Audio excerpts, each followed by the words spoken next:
Yep. Hello everybody.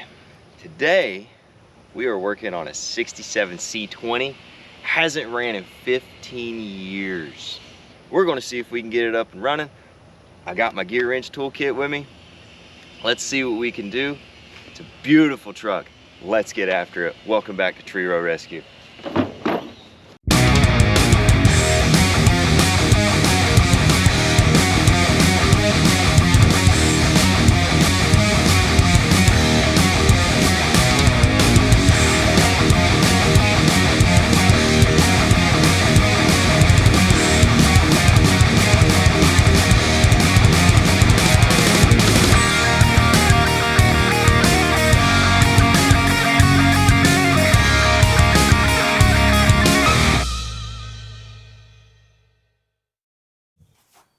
All right, so this truck has a really interesting story. You're gonna love it. It's got a really cool background. This truck has been all over the place, and it's actually owned by my buddy Earl. Earl, come over here. Let's tell the folks a little bit about this truck. Quick, short story so they kind of understand what's going on. We're gonna bring this truck back around for them, and you're gonna understand after he explains. Go ahead, it's all you, man. Well, this is a 67 Chevy C20 long bed.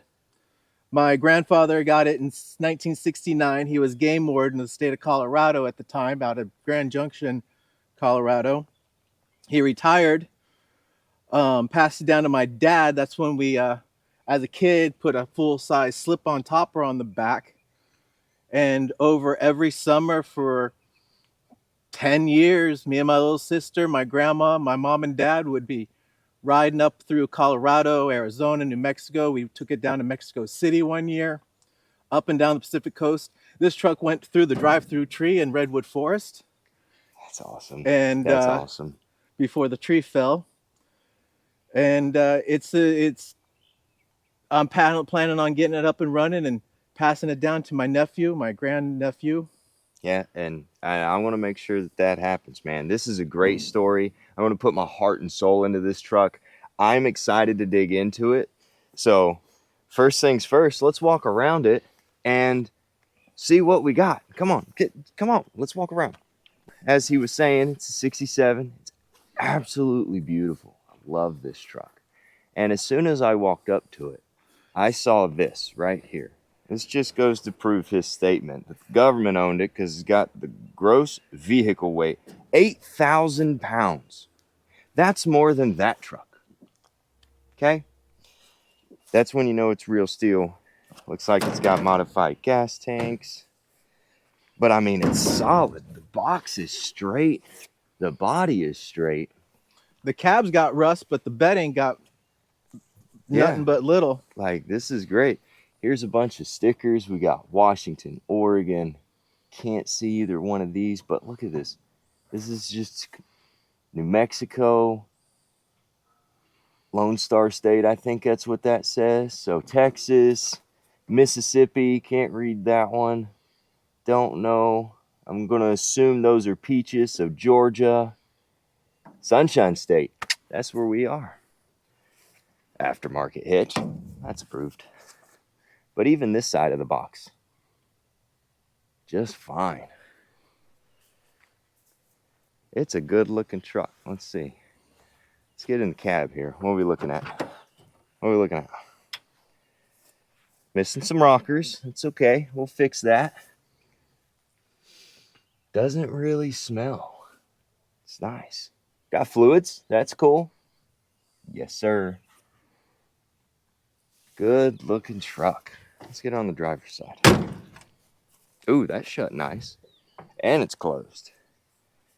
C20. Looked like the chrome was on the dash. Yeah, most of the chrome's up on the dash. That's awesome. We got a good canvas here. See, they did the gas tank delete. It's on its third or fourth motor. All right.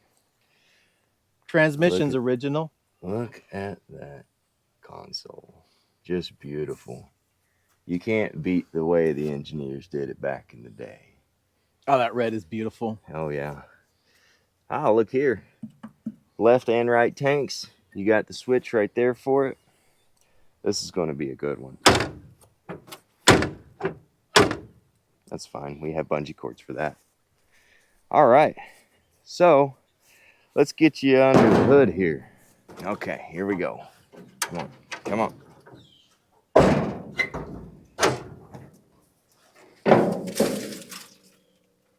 That's okay. Hopped up. Mickey Thompson valve covers. Ram head manifolds. What we got? What we got back here? Of course, it's not original. And back here, 0. I think it's 39.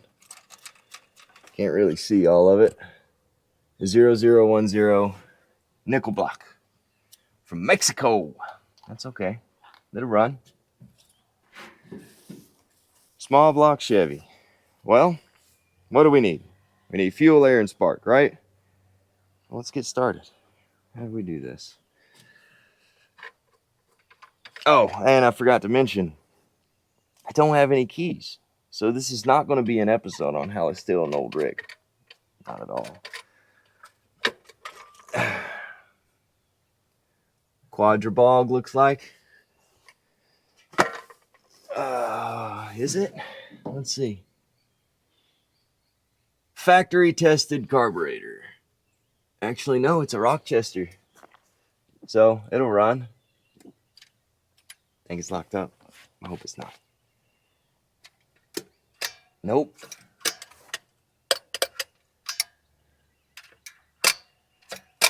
Well, that seems to be okay. This might be. You know what? I'm not going to say it. I'm not going to say it. First things first, let's see if it turns over. All right. So this has the clutch fan on it. Well, come here. There you go. Take a look at what I'm looking at. So it has a clutch fan on it, so I can't get in here and turn the motor over. So what we're going to do is we're going to go to the alternator. And we're going to see if the belts will hold up to turn it over. Oh. Hey. You see that? I'm in the belt. Come on. Come on. Put a little pressure on your belt, and then you can turn it over using the alternator. Belts were sticky, but it looks like it's moving. Crank's moving down there. Yeah, we're going to be fine. Do we actually have a crank bolt? Can I get to it? Looks like a 5/8. Let's try that instead. Might be a little bit easier. 5/8 should be 0010 should be a 5/8 crank bolt.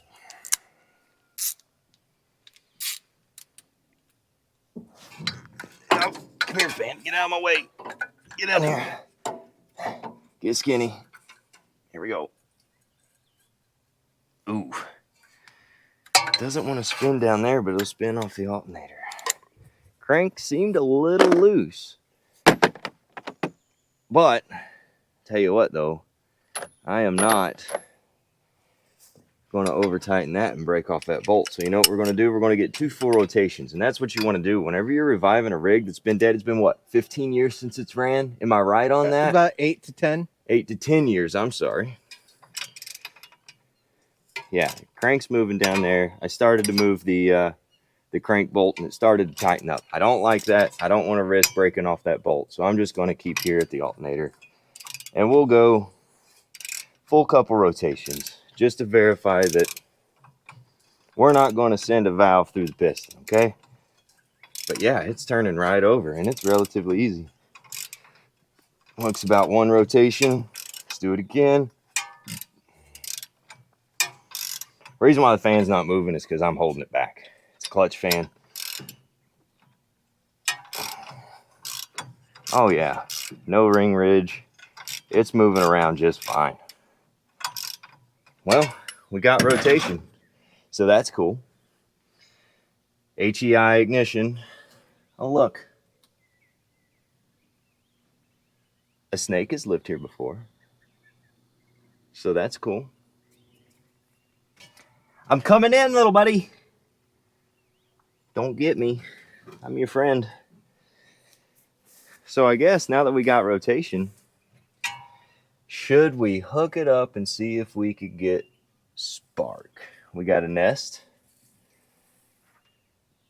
Sorry, you gotta move. Your home is now a mobile home. I mean, we don't want to leave it there and light her on fire because, you know, we want to bring this one back around. So let's get that out of the way. So let me get prepared here and see if we can get 12 volts to our distributor here. See if we can get any kind of spark. Give me just a minute. What about the oil? Before we do spark, let me do this right. It's really early in the morning, and I haven't had enough thinking snacks as of yet. Billy knows what I'm talking about. Good on you. Let's check the oil. I'm going to have a problem with mosquitoes. I already feel it.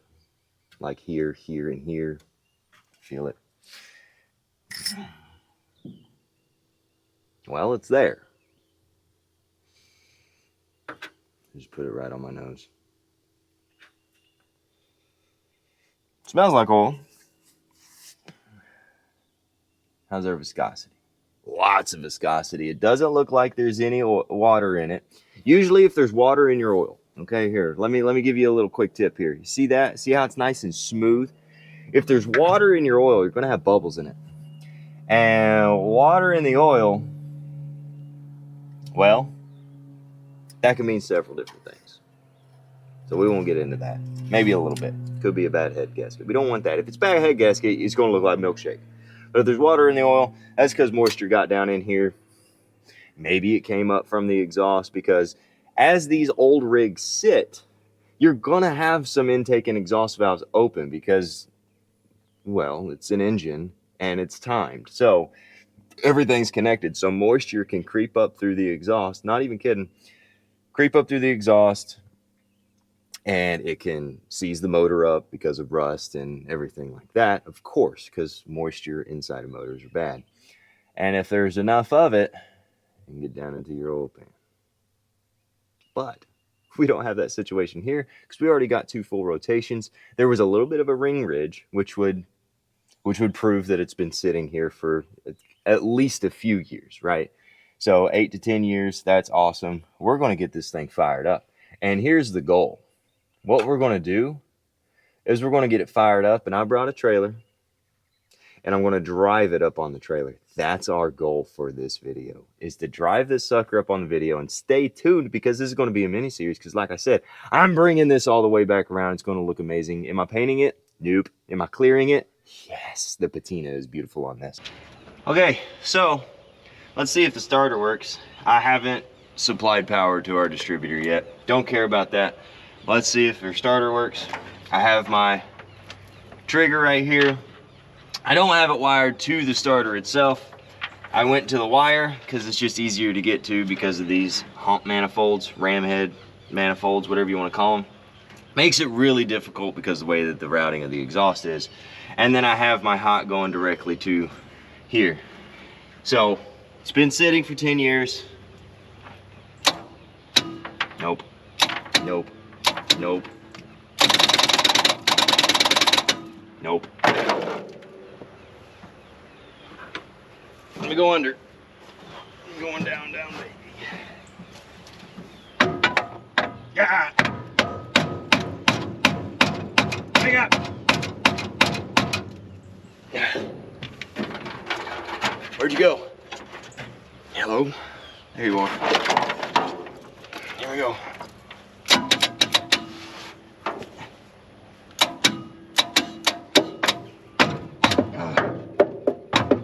Come on.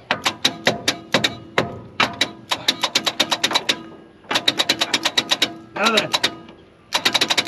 Come on. Hey, there's a coffee can on the exhaust down here. That's cool. Wonder if it's folders. I'll show you later. You'll see it. Come on!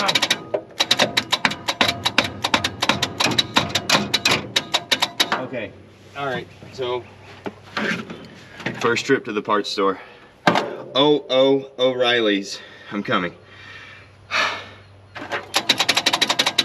Yeah, no, we need a starter. I want to do a couple of checks here, see if there's anything else I need to get. And then it's to the parts store in town. I don't know how far away it is. I'm in Tampa. I'm not from here. From the parts store run. Garrett, you're awesome. Thank you very much. Let's see how we did. Brand new. Are they the same? We are in business. So, you know, it's not a Mopar, so we don't have to worry about these cones going into something in the starter, so I mean in the transmission or the block. So we're in good shape there. Our solenoids are the same, and our cones are the same.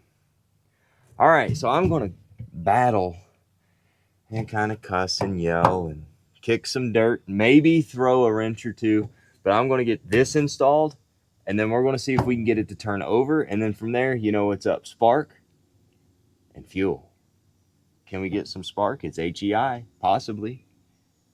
All right, let me get this in because it's kind of boring, and then we'll go from there. Install this. I want to show you this. If you've never changed a starter or anything like that, or if you have and you didn't know this, check this out.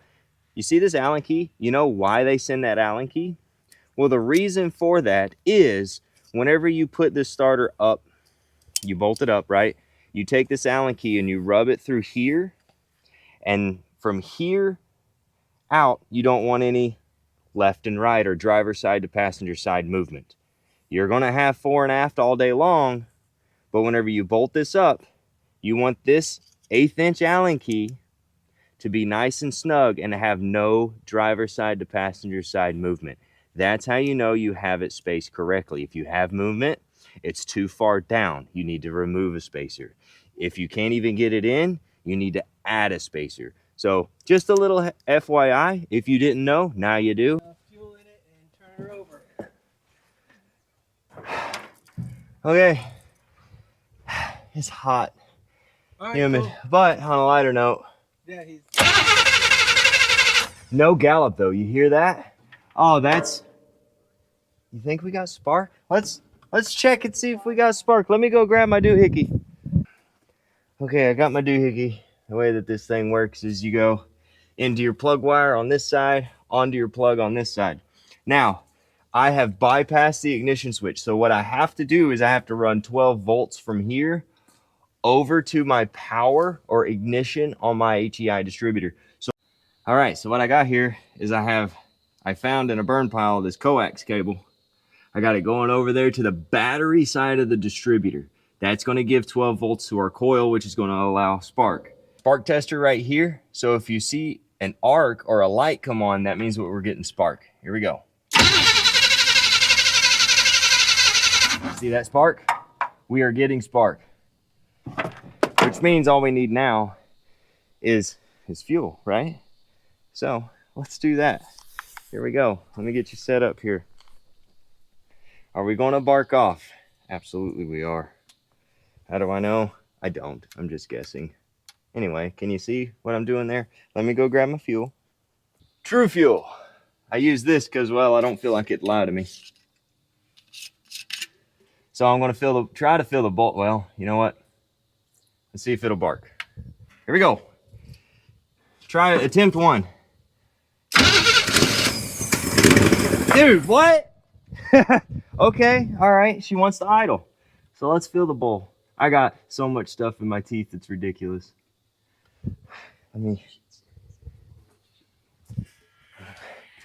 So let me not get in your way. It fired right off. That's incredible.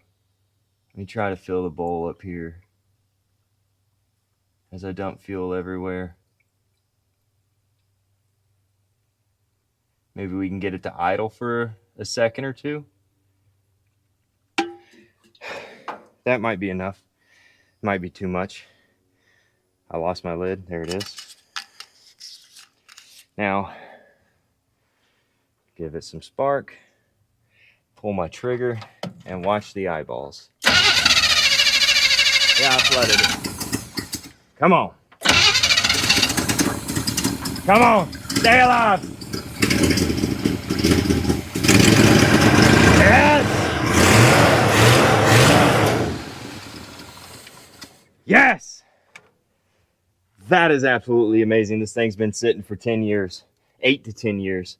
Fires right off. So now we got to create a fuel system. So let me create a fuel system. I do have the correct fuel pump, but I want to see if this fuel pump is actually doing something. I need to unhook the fuel line because I don't want to suck whatever's in there up into the carburetor.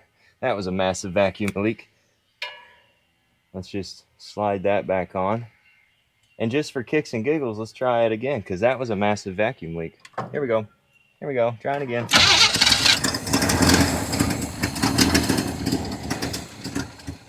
See if I can bottle feed it. Give a dab. A dab will do. I've only got 2 hands here. Come on.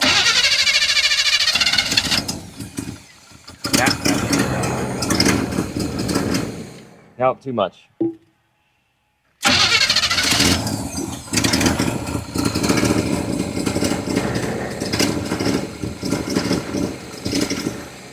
Yep, too much.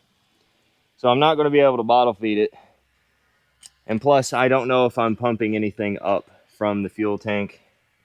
So I really need to unhook the fuel pump because I have yet to do that. And I should have already have done that. But I mean, it's right here, so we can see what's coming out. So let me do a few things here and we'll go again. So what we got going on here is I have a fuel pump down here. I've rewired instead of using the coax cable. I actually have some wire. Let's fire it off. Here we go. Come on. Big money, no whammies. We had a whammy. Hang on. Try this again. Come on, get it right, Rob. Let's try that again. Hallelujah. Fuel pump works.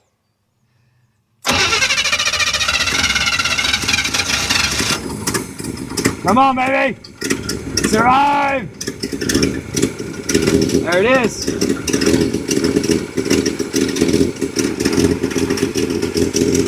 And there it goes. It's idling.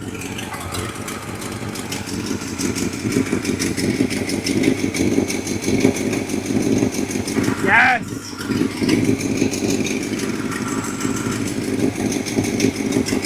Well, now that I have a fuel pump, I know I can hook to this fuel pump to my external fuel source because I don't know what's in that jug.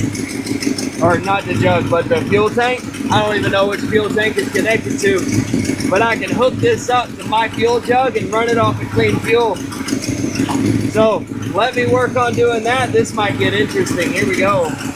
Oh, and the only way to turn it off is to unhook the ignition. But it's okay. She runs. Now let me hook up an actual fuel system that should be able to pull fuel from the fuel pump going to my external tank. And then maybe, just maybe, we could put some wind in the tires here and maybe get it to move. I don't know if the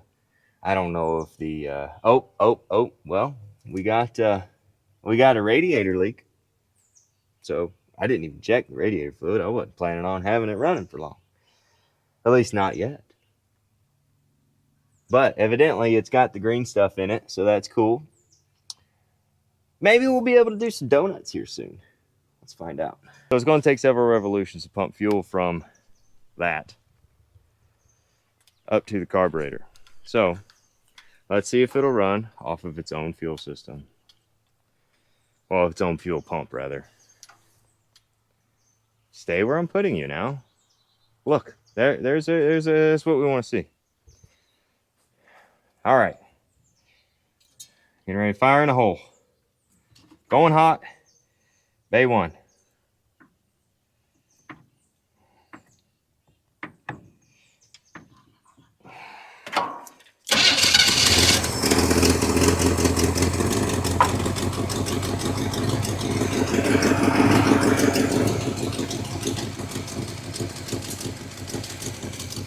Running.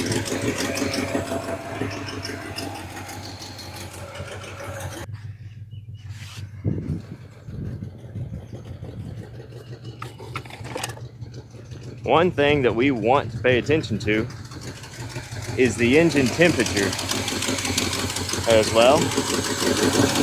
We don't know if it's circulating water or not.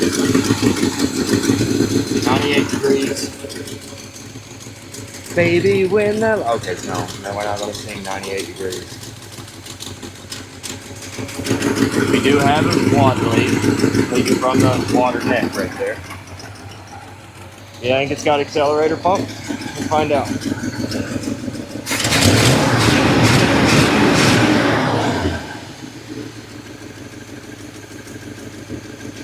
You know what? I'll take it.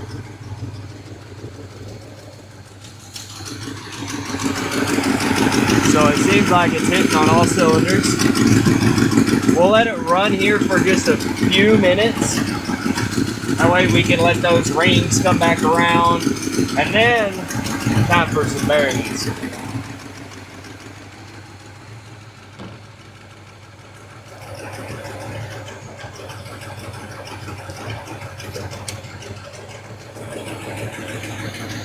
Now, if you've never used bearings before, what it does is it cleans up the valves, does all that jazz, and it's going to make the vehicle smoke like a freight train.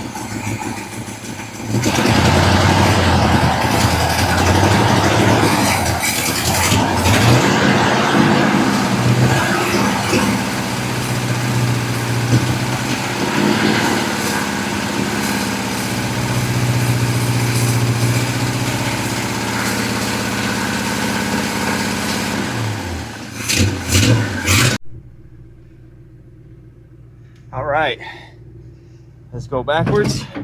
I have absolutely no brakes. Here we go.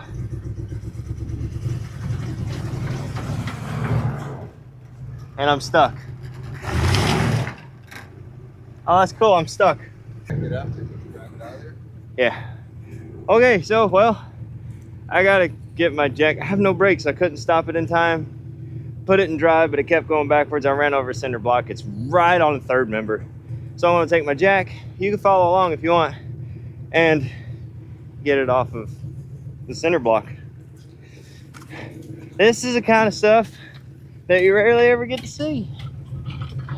Yeah. It did a burnout though. I mean, there's that. Yeah.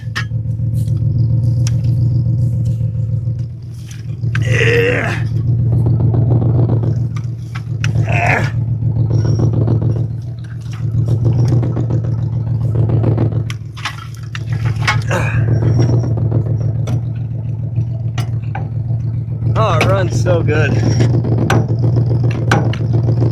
don't know if I'm hitting anything. No, I'm not hitting nothing from back here. I can't get there from here is what I'm saying. Leave it to me. Blooper reel. Throw it under the linkage. Up you go. There we go. We're getting somewhere now.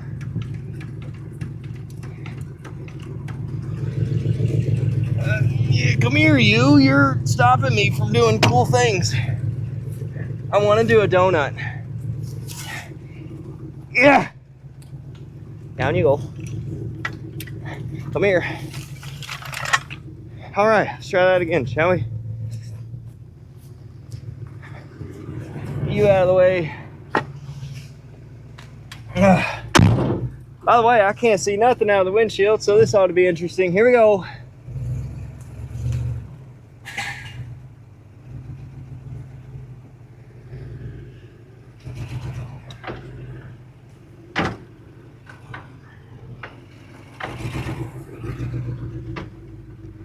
All right.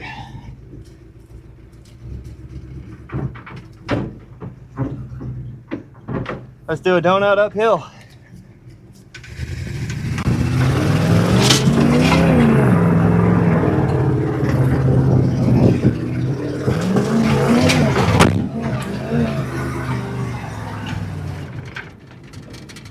I got the power.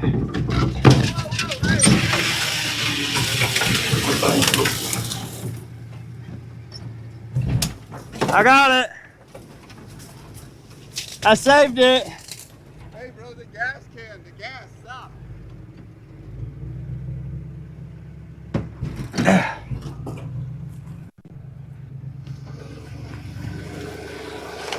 It's fine. I literally stood on the brakes and it didn't move, but it's a new parking spot.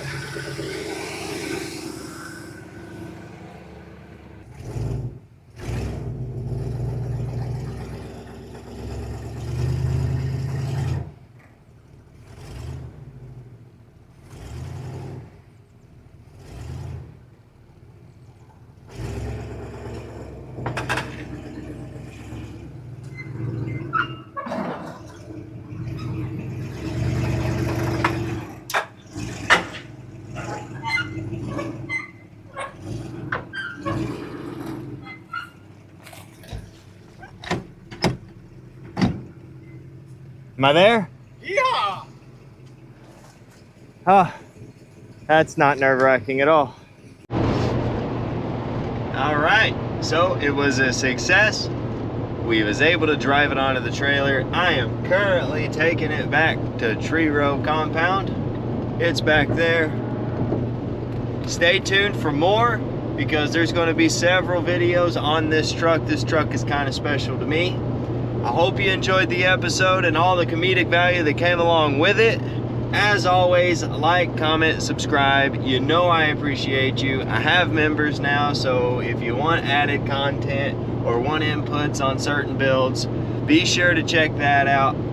We'll see you right here next time on Tree Row Rescue. Stay tuned for more on that C20. See ya.